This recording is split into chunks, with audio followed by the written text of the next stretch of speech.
What's up guys, Steve Atlas here from Motorcycle USA, and today we're comparing the 2011 Ninja 250R and the 2011 Honda CBR 250R in our entry-level sport bike comparison. For this first video, let's check out the Kawasaki.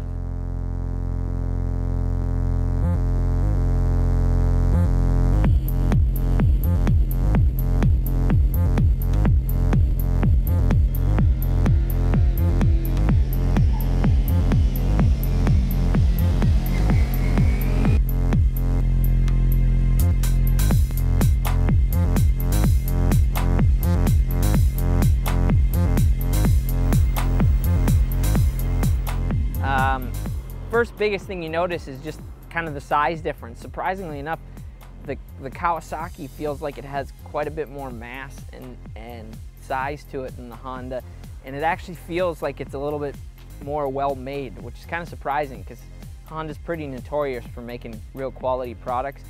And it's not that the 250R is not subpar, it's just was surprising that the Kawasaki seems superior. Also, the Kawasaki vibrates a substantial amount less. It almost vibrates none, which is pretty amazing for a 250 twin. And the Kawasaki also feels like it has a bit more legs up top. It cruises at a little bit lower RPM on the freeway.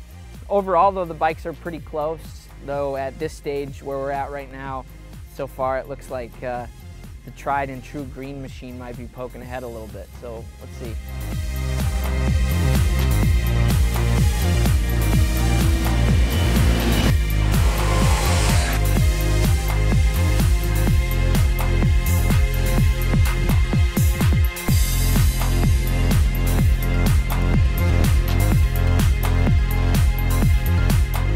Overall, these motorcycles, they're both really excellent, but if I was on the market to buy a brand new motorcycle, brand new 250cc sport bike, I would definitely go with the Kawasaki.